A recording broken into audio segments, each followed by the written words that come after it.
right, good afternoon, everyone. My name is Albertha Schmid, and I am the registrar at Metropolitan Community College. Welcome, and thank you for taking the time to attend in celebration of Asian American Pacific Islander Heritage Month. It is my pleasure and honor to introduce Sandra Reddish, a public historian originally from Lincoln, Nebraska, who now resides in western Nebraska. Ms. Reddish has a wealth of experience in history consulting, museum operations, and independent research. She currently serves as the Western Nebraska coordinator for the Nebraska State Historical Society Foundation. She has conducted intensive research into Nebraska's Japanese settlement history over the years by conducting hundreds of interviews, digging through basements, searching through records, and even having a building moved to preserve Japanese Nebraska history. Determined to make their stories told, Ms. Reddish has written several essays, articles, and many documentaries for the Nebraska Stories series. So please join me in welcoming Ms. Sandra Reddish. Well, good afternoon. Yeah, that was a very nice, quick bio. Yes, I am from Nebraska, from the Lincoln area, and yes, I am one of those from the eastern part of the state that actually moved out to the western part. So, and so that's really kind of how this story kind of started. As I said, I was interested in history in Nebraska, and I thought I knew pretty much the various immigrant groups that came in and settled in the state. So, needless to say, I was quite shocked when I learned about there was actually Japanese that have lived in the North Platte Valley area.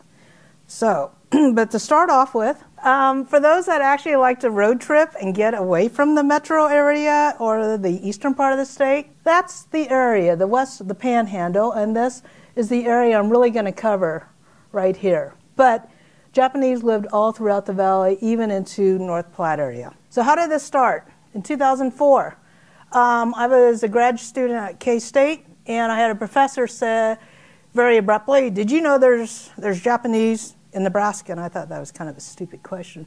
I said, "Yeah, of course there's Japanese in Nebraska." He's like, no. He goes, "There's been a settlement of Japanese." I'm like, whoa, stop. I don't understand this. So he turned me on to a Episcopal priest by the name of Tom Miles, who had a parish out there. That's where I learned that there was been Japanese out in the North Platte Valley area since the turn of the 20th century. And so this is why I was not a good student, because then, as soon as I had time, I took off and went out there with email introductions, and I started to meet them and learn their stories. And anyway, like I said, thus begins my education, because as I was telling them, you're not in our state history books. And I pretty much had, I thought, a fairly good dose of Nebraska history books, etc. So anyway, the first thing I learned, as some of the families were very willing to talk to me, and this is how they kept referring, Issei and Nisei, and it's like, wait a minute, you got to explain this. So it's the Issei are the ones that came in at the turn of the century, late 1890s into the early 20th century. Their children, and these are the ones that I was interviewing with. Or for some people, you would probably use the old term, the greatest generation. That's Nisei. Sansei, that's the ones that are basically the boomers. They're going to be born in right after World War II into the 50s, 60s, and then their generation, the fourth generation. As a good historian, or maybe not so good, I don't know. I started snooping around, and this is what my research revealed. They started coming into the 1870s. These are the main areas. As I said in one paper, instead of going go west, young man, they were coming east, across the Pacific and entering along the west coast of the U.S. Mainly San Francisco, but as I can say, they came in through other parts, and then others also came in from our neighbors from the north and the south. As I'm doing the research, after I initially started recording and listening to their stories, they started matching up with the research I could find. So yes, most of them are number 2 son, number 3 son, because the oldest one would always get the property, basically. So what are you going to do with these number 2 and number 3 kids? So you send them across the water to make their fortunes, right? Isn't that the usual line? You go to America, make your fortune, then you're going to come back to the home country. As they come over, this is out of this picture. I found definitely a large population of Japanese in Hawaii. But they're going to find their work in the agriculture and railroads. They will both start, a lot of them will start with the railroad, and they'll be working on gang crews, just doing the grunt labor work for the railroads. As I began my research, I actually contacted the UP Museum here in Council Bluffs, but they don't have records of their general laborers, unfortunately, to find out just how many came. So this one, as you can see, I'm not going to read it for you. But yes, as I started doing my research, there are pockets in the western states, Montana, Idaho, Wyoming, and it's all because of the railroad, as they're slowly moving eastward along the railroad lines into the spurs. And so that kind of gives you, because I'm always interested in numbers, what are you talking about, a small group? Or I'm thinking, that's nothing to sneeze at, 13,000. As you can see, and then, they're crossing over the Rocky Mountains and they're coming in more into the mountain states and into the plain states. That's a really good picture because you don't see too many photos of the Japanese workers or with the railroad. So that gives you a good example. And you can see all young men.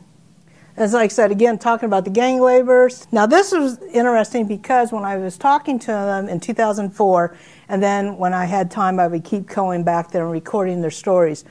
And their stories match exactly what the text is saying here. They came from farming families, so it's not like they weren't used to agricultural work. So I thought that married up very good with the preliminary research I was finding. So why did they settle in the North Platte Valley area? Well, I feel it is that. Anybody that has never seen a sugar beet? How many have never seen one? Okay. I've never seen one either. I knew about them from my history class. And so the first time I encountered a sugar beet, they were harvesting them in the field, and like a fool, I went up to one and I kicked it. Well, I'll never do that again. Those things are like massive. And anyway, it's really like a perfect storm. You had irrigation, and you got this wonder crop called the sugar beet. And this is the Pathfinder Dam, which then ends up irrigating and along with the Platte River, and it just opens up everything for the agriculture. And so they need agricultural workers. So you either work on the railroad line or you hop off and you start working agriculture. And that's what majority of them did. Even though they're coming in, at this time it's not a really great time in U.S. history. As you can see, it starts 1882 and it just keeps going down, all these anti-Asian acts.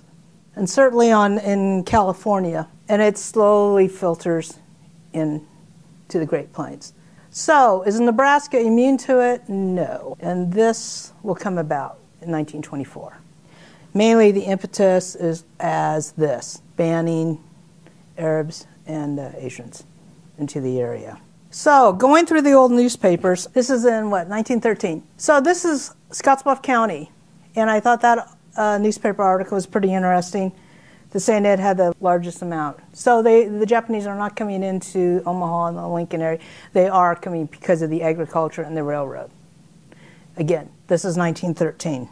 So the reason I put this in, because looking at old passports always amazed me. So that is a passport from Noi Sato that allows her to come in. And as I'm asking, as I'm learning from these Nisei about their parents, and the more you ask questions, and you get your responses, you're going to have more questions. So if you got all these young guys coming in, and they're all in their 20s, where's the spouses coming from? Well, you got the picture brides. And as some would refer to it, it's like, precursor to internet dating, I don't know, or online dating. So a lot of the women would send their pictures, and you exchange photos. Now, it wasn't just a one-way thing where the guys had the thing. The women can reject the photo, too. Okay, so it could go both ways. The reason I put this book in, because one, she's just a beautiful, wonderful prose writer, but she captures life of a picture bride Buddha in the Attic. And she's just gone through many research it, and she gives little vignettes of different women that have come over to the States as a picture bride. Again, these women usually have no idea about the guy. And so they're all gamblers, right? I mean, you have to be a gambling heart. Young man coming over to a foreign country, a woman coming over, never met this guy, sure, let's get married. They go to the coast usually, meet their brides, and then they'll bring them back in to the center parts of the state. So that is just I throw in some pictures that I like. And this is a really good example. I mean, that's just a great picture. Nice young family in the Western dress, which by the time I do believe that most of them, they're early 20th century, they are dressing, not so much in the traditional costumes. They're in Western dress. This is a great photo because in 1914, this is another thing. So out here in the beautiful land of hills and green and trees, you notice how barren it is out there? So that's what they're coming to. But the Sottos actually had a farm out there in the Dutch Flats area. And that's Mom Sotto right there. Keep that in mind. Try to keep her image in your mind there. And then that's the kids. Again, I'm always interested in numbers. So I thought this was really interesting because that was one thing I was trying to pinpoint. How many Japanese are we talking about in the valley? So going through my research, this is what they come out, which that makes sense if you see the increase. So how did the men get out here? I'm still getting little bits and pieces of history in. So they did actually have contractors for employment. And so they had them out there. They had the ads to bring in contract laborers in. There's more of the article. So as they're starting to get more populous, because we're not talking like 50, obviously, from the numbers I just showed you. So they're starting to form their own clubs. In Mitchell, which is another small town just west of Scottsbluff, there's a fairly large concentration, and so they're starting to do community stuff, which makes sense because in the 1920s, after the Great War, it becomes a very much clubby society. We're starting to let's get together, be social, etc. If you kind of remember, as I'm going through this, so that act comes in 1924. They're starting to hear rumblings. Again, the anti-Asian acts that are being passed. So they would now want to limit ownership of land and to regulate on leasing. And this is the actual bill that was introduced, House Bill 138. The main focus here, looking at that one, aliens cannot acquire real estate.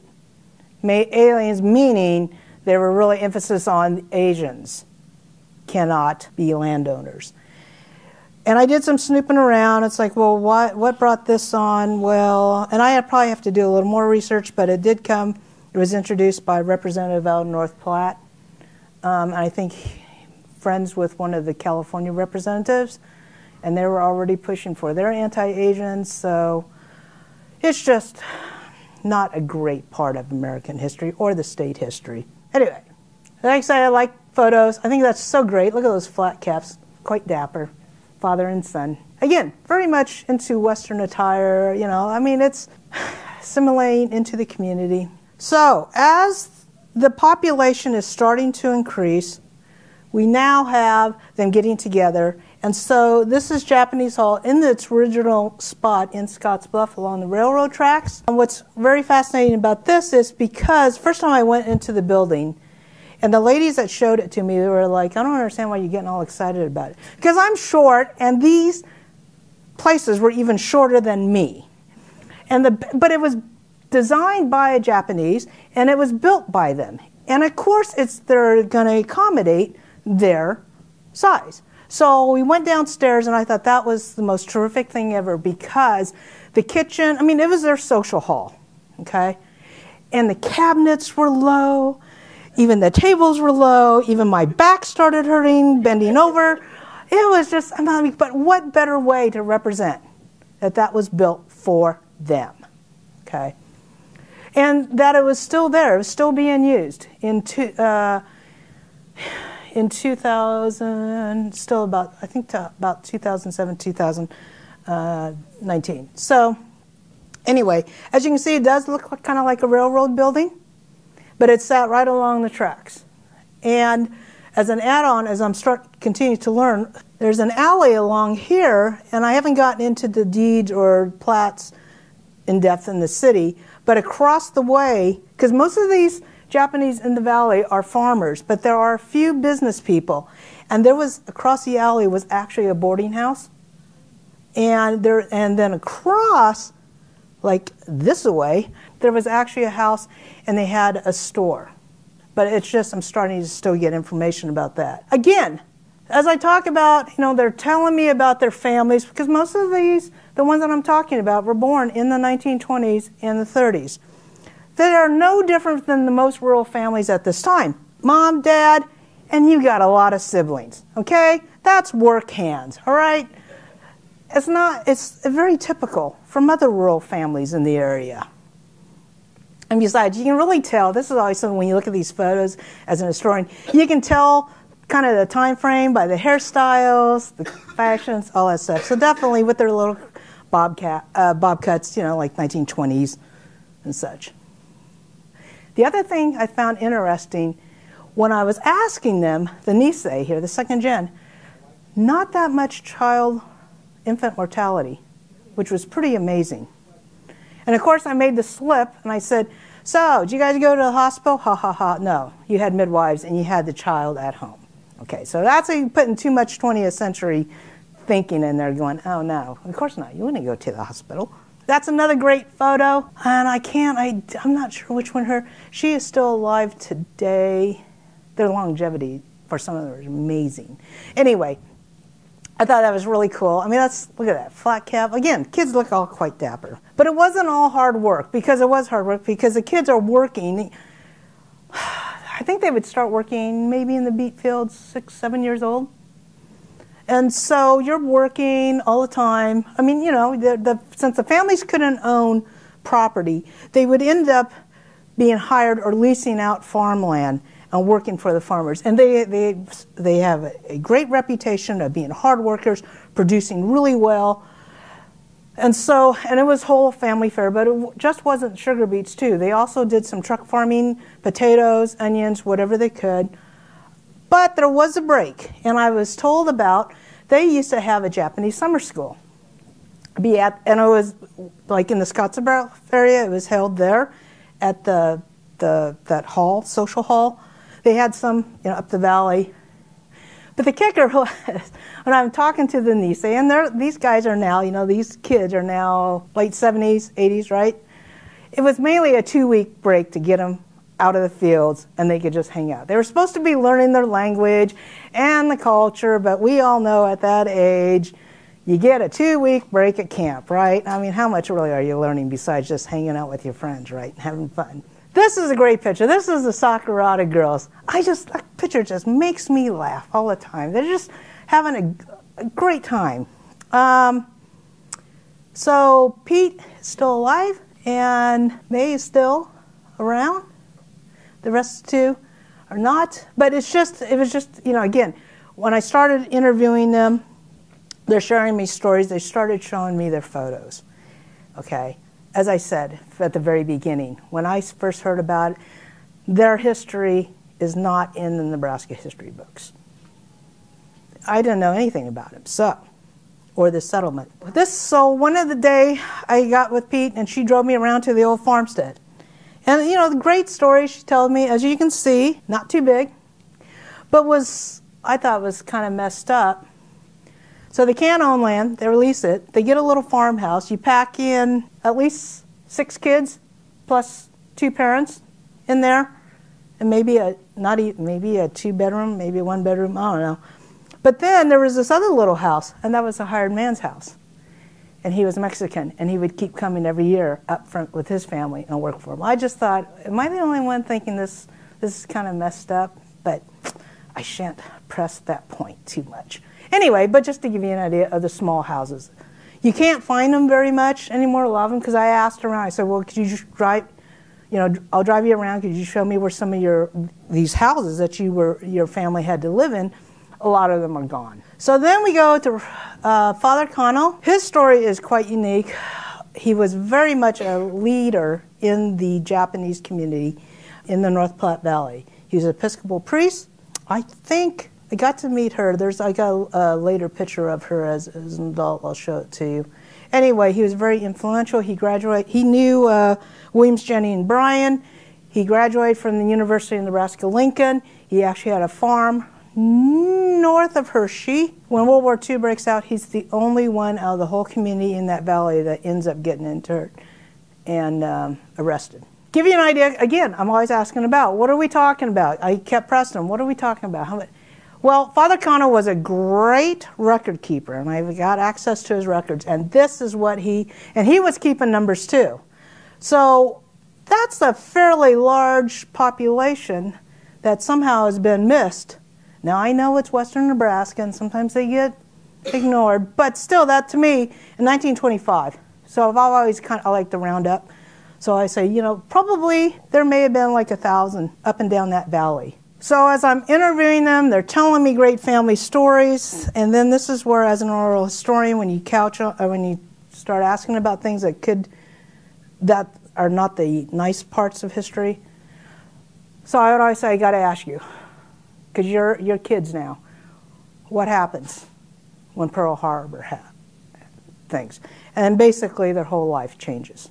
Immediately, that's what they remember that are immediately confiscated. The radios, guns, cameras, ceremonial swords. This is something that I found out later on. I'll tell you a quick story on that. About that, I had not heard of that. Restrictions. And you had to carry a permit. So for on this one, I'll tell you right now. So how did I know? This is what I heard everything. The sheriff would come out, take your stuff. So it wasn't until later on, quite a bit after 2015. Anyway, I listened to a couple of Nisei women talk, and they're like, if you got any grandparents, and their house is full of stuff, and you're going to probably inherit that, and you go, oh my gosh, what do I do with all this stuff? Okay, they were talking like that, and they're like, oh, look at it, I got all this stuff. Oh, we won't care, ha, ha, ha. Oh, maybe we'll just bury it, ha, ha, ha. I'm like, what? What did you just say? That's where I found out. Yeah, they remember their parents, some of them. They knew this was going to happen. They were going to get a visit. So they either burned or buried a lot of their stuff. And so that's why there's not a lot of really good written records. Because one thing I noticed when I got invited to their homes, there's not a lot of really old stuff. Well, that started making sense to me because it's gone. As you can see, she looks pretty suspicious, doesn't she? That's the ID card they were issued and had to carry with them all the time. So as I noted, there's Father Cano. So when Pearl Harbor came in, other people have done more research on this, but the FBI came in, police came in, they arrested all the leaders. Father Cano definitely was arrested, but he was the only one out of the valley that was put in prison. The rest were under surveillance, basically, had to be all this, things confiscated. But the thing and they did not have to move into the camps. That's another thing I always thought, when it happened, they all moved into camps. No, along the West Coast. But most of them are farm workers. That is a highly prized occupation during the war. And what commodity becomes really rationed and is really important? Sugar. And so they are allowed to remain up there and to continue farming. I wrote this. Anybody that likes lit or understands handwriting stuff, I thought this was very telling. Father Cano was a very meticulous record keeper. That's the only entry for that day. And the reason I show you that is because that is his usual handwriting. Nice and neat, but then you look at that. For somebody that seems pretty unflappable, this was a pretty major jolt to him. And then again, by now he has been moved around, and now he ends up I think that's in New Hampshire. Right, yeah. Okay, Wisconsin, okay. So, what else do I need to tell you about World War II? Did they experience backlash? And they were really reticent. And I understand that. because they were mainly reticent people too. I mean, and you don't want to remember bad things. Yeah, they got some backlash, but my understanding is, and I got a feeling that it wasn't so much the locals that knew them, it was from, quote, outsiders out of the valley coming in. Because there was a POW camp there, and so they had German and Italians. And was really interesting, Roger Sato, I thought this was, so the Satos made enough money that they bought their farm prior to that law in 1924. So they actually one of the very few Japanese landowners there. And Roger remembers the truck with the POWs coming out, Germans and Italians, working on their farm, mom making lunch for everyone, but yet they were being under surveillance. They had their crazy ID cards. I don't know. I just found this really messed up. That's a really messed up thinking, that they're part of this axis, but yet, and they can't be citizens, but yet we can have POWs from the other two Axis countries come and work on our properties. So anyway, so in 1944, a lot of the young men of that age would end up being, because it's the only group they could join in the Army, was the 442nd. As you can see, the most decorated unit, and that's a lot of Purple Hearts. Of course, at the thinking at that time, you couldn't fight in the Pacific, so they ended up in the European theater. Nasty fighting, definitely in Italy, and this was no walk in the park either. So this is, again, by Father Kano. This is what all the men, the Nisei, that enlisted at that time. That's central Nebraska, which covers what, like from maybe North Platte into Grand Island. What I found pretty amazing, though, of course, out of all these young men that served, only one fatality. Some of the women did serve as Army nurses. Some of them, they were at the tail end of the war. The Army had this cadet nurse corps, so at least 2 or 3 of them were in that. So as I'm interviewing them and learning more about the story and compiling this, I did get a chance to talk to one guy. He is no longer here, but I interviewed him in 2004. His name was Claude Wright. And I was so pleased that he would talk to me, because he didn't know who I was, just a strange voice on the other end of the phone. His father was either head of the, or president of the First National Mutual Bank. And when Pearl Harbor happened, immediately, almost beginning of 1942, the FBI came in. They wanted to seize all the Japanese accounts. And his dad stood up for the Japanese and defended them quite fiercely and said, you cannot do these to these people. He goes, they are hardworking, we rely on them. I mean, he really went to bat for them. And so, in fact, Claude at that time remembers he would have been 21 years old, and for some reason he remembers, it was a Monday when the FBI came into his dad's bank. And the FBI, like I said, wanted to close their accounts. They were checking their banking procedures, and so then his dad had to explain to him how the accounts worked with the Japanese. And it was called a cash basis system. So we certainly don't have that now, I don't think. Basically, they would come in and request money, a dollar amount. Then you were given the cash. A note was signed, and once harvest was done, then you repaid the bank. That's how it worked. And from my understanding, I had not heard any story of any Japanese farmers defaulting. They paid. I mean, it was very quite honorable, hardworking, everything. Anyway, I thought that was, and Wright also established credit for the Japanese out there. So I thought that was interesting. I don't think there's too many left that still remember those times from the other side, the other community looking in. I asked Claude, I said, what was your impression? He went to school with the other Japanese kids. He goes, they were just part of the community, and that's really what it was. They've been out there. They're all in the same boat. They're all farm laborers. They work hard. I mean, the only difference is they're Japanese. The rest are like Germans from Russia or Germans or whatever. And then this horrible thing happens, Pearl Harbor, and the war begins, and then, like I said, everything then starts changing. But he and his family, or at least his dad, I thought it was pretty admirable, went to bat for him. So after the war, things come down, try to return back to a normal life, so to speak. And in 1952, they can actually now become U.S. citizens, thanks to that McCarran-Walter Act. And remember that lady with all those kids and that old faded photo that I showed you in 1914?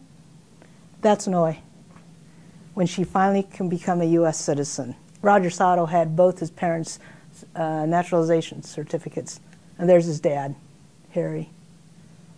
And then this took place in North Platte, and there's Father Cano, and he would help them with their classes, you know, get them brushed up on their English, writing, whatever. And yeah, they stuck it out. And so in their 50s, 60s, they become U.S. citizens for the very first time.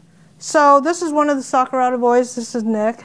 So just because there's no more draft, you still have to do national service in the 50s. And so Nick joined, well, he did his national service. He was in the Army. He pulled this one out. I thought it was pretty good. And this is what, they showed the disparity in height. And then as I'm talking to them, because I would go up there as when I could to keep interviewing, hearing more stories. And I remember one Nisei, she goes, yeah, we like to fly under the radar. Well, I said, no, you're no longer under the radar now. And so this is when I started doing my research.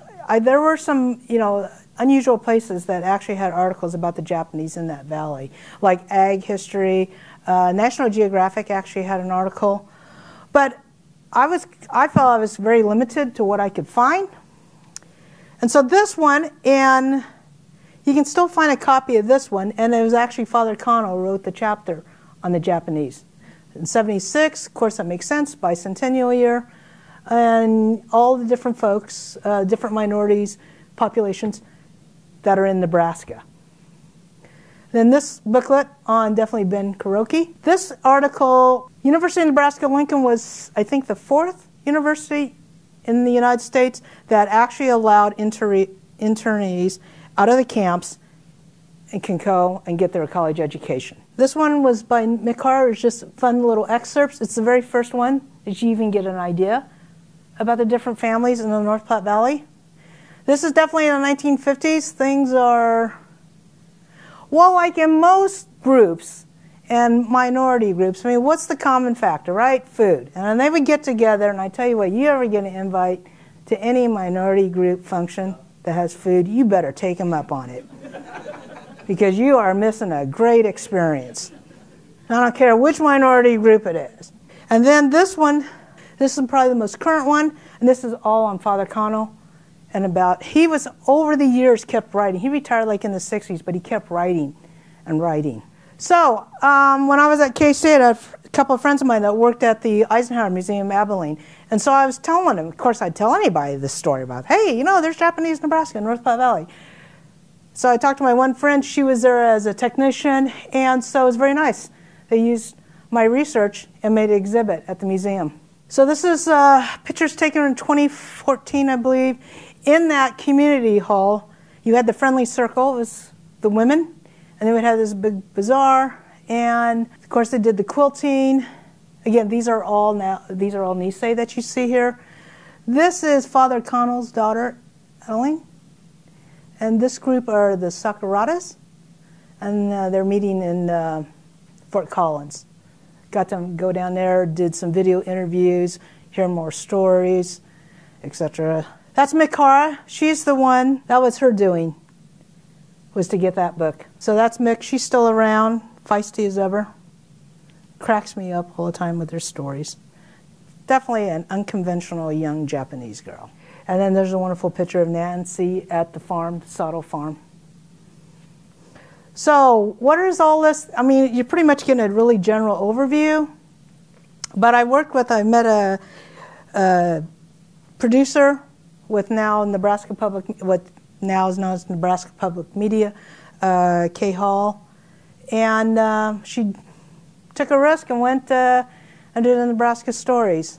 I've always wanted to tell this story, and as a public historian, instead of just a classroom, to get it out there to, quote, the masses. And very quickly, when I got a call for her to meet with her, I still had the milk crate full of my info, and I toted that into her office, and I set it on the table, and I started going through everything that I had. And I'm pleased I didn't scare her, and she ended up coming up with making this Nebraska story, because it really is a Nebraska story, but it touches on so many things. It's in immigrants, it's rural America, it's definitely Nebraska, and their stories. I think if you get a population close to 1,000 within the western part of Nebraska, I think that's significant, and that it's never been told.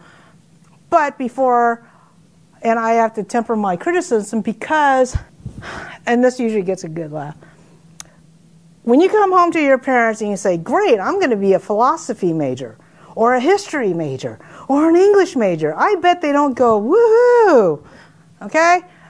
Most immigrant families, they want doctors, lawyers, business, right? You know, get some income. They just can't, I mean, so most of them did not go, quote, into the liberal arts.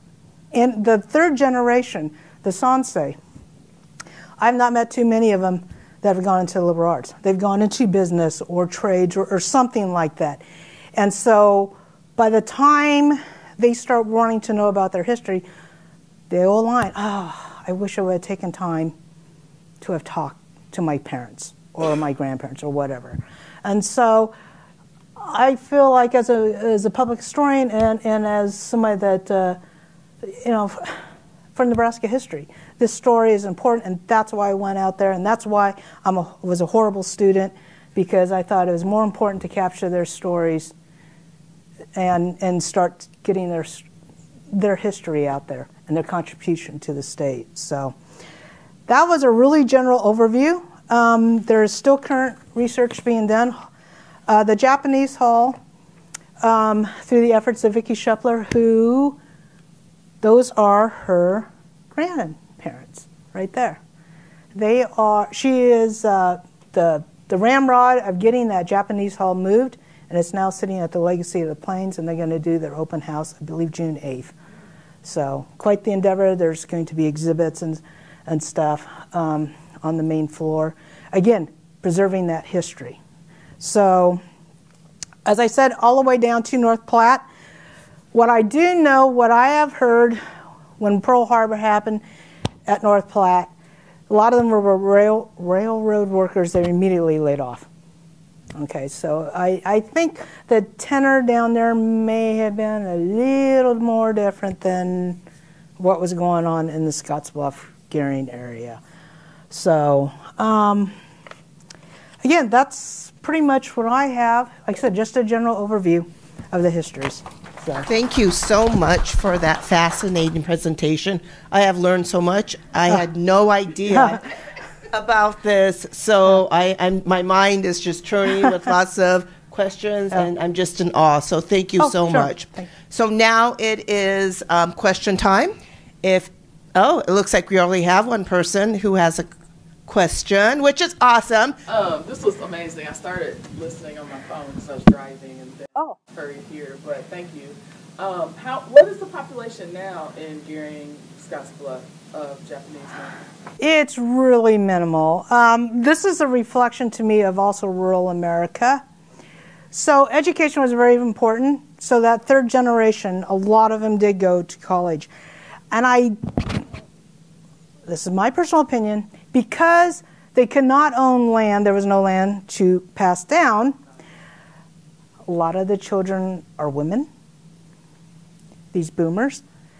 They end up going to college and getting jobs outside the valley, which is very indicative also what happens in rural America. If, there's not a farm, there's not ag work for you to do, where do you go? There's no opportunities. Go to Denver, go to Omaha. Anyway, so it is shrinking considerably. In fact, I would probably estimate, because at that time I was asking them, okay, how many Nisei are even left here? And they started counting, and maybe about 60. I think it's probably maybe 50 now, but it just keeps shrinking. And that third, and definitely, I have not met too many fortunes. So. Okay, thank you. Any other questions? I do have a question. Sure. Will you be compiling all this into a book? That's for an academic historian. Oh, probably not. I'm working with a woman who's actually, she's defending this month her dissertation, and she's doing a much broader scope on Asian Americans or in the Great Plains upper. And I'm hoping, since she's doing the academic route, that she will get her book out. So. Okay, great. Thank you. Any? Oh, okay. Cynthia? Are you originally from Kansas? What made you go to K-State? Oh my, okay. No, I'm originally from Lincoln. Okay. I had a job down at Boeing for many, many years down in Wichita. And then for some reason I thought, hey, I really like this studying. And so I gave it a try. And that's how I ended up at K-State. Okay. Just a minute. Do you have anywhere that all the interviews are stored that people could watch? Well, most of them are audio. I'm old school, so I lugged my stupid tape recorder and cheap mic. It wasn't until later I started doing digital. So you want to contact the Nebraska State Historical Society / History in Nebraska and their audio archives. So they're there. I think it may be quite a while before they get digitized. So, and from my understanding, once the hall opens up, there are going to be excerpts from my interviews that will be playing in the new Japanese Hall Museum. So, Where's the hall going to be? it's at Legacy of the Plains in Gering. So, yes, you will actually have to leave here, green, and go to semi-arid but beautiful landscape, western Nebraska. But it's right by the Scottsbluff National Monument. Yeah. Did you have a question? How can we access the video that you made that had the interviews? Oh, that? Yeah. You can go on Nebraska Stories website, or you can just YouTube it, or you can type in Invisible People Nebraska and it should pop up. I have one more question. Okay. I promise. No, that's okay. Go ahead. So you mentioned that a lot of the children, went off to college, knowing that's the western part of the state. Did more like Chadron or Lincoln or Colorado? Do you know? Denver was a popularity because here's the deal. Because I was like, yeah, I know that thing between east and west, and everything gets done in the east. Well, Denver's only 3 hours away. Right. Why would I go all the way? So, Denver, definitely Omaha, Kansas City, Chicago. I mean, they've gone out, but it's bigger metropolitan areas. Any other questions from those? I have a comment. Lisa C., who is a novelist and Chinese, she's half Chinese, she has written many, many books about the Chinese culture, and she addresses a lot of the information about the Exclusion Act, the Chinese Exclusion Act, and how it affected her family, both in fiction and nonfiction stories. Was there any resource like that other than the novel that you pointed out that was so important to you to kind of get you grounded, whether it be fiction or nonfiction, that would be accessible to those of us who need maybe a little more background information? I'm going to say the short answer, no.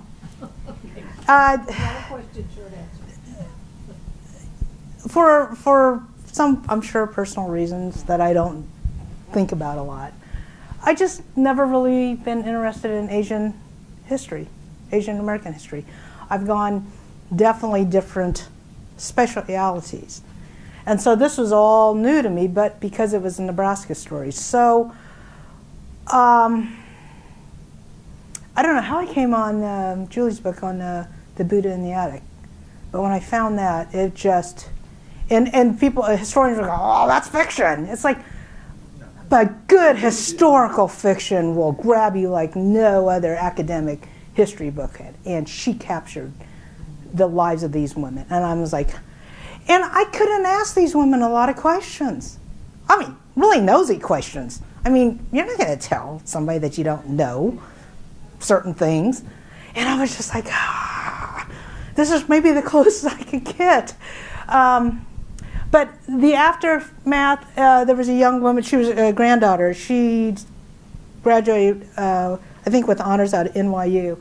We had a nice little talk, and I said, and she knew about what I was doing, and I said, you have the connections, and you can ask your aunts these questions, because I can't. I can, but I'll probably never be invited back, and they'll never talk to me ever again. So, but you can, but this is important, just on a personal and a family. Well, you need to know this stuff.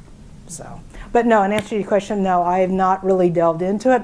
A lot of it's a general overview about the Exclusions Act, stuff like that. But the real personal stuff, and I really do think there was a difference between the Japanese and the Chinese immigrants.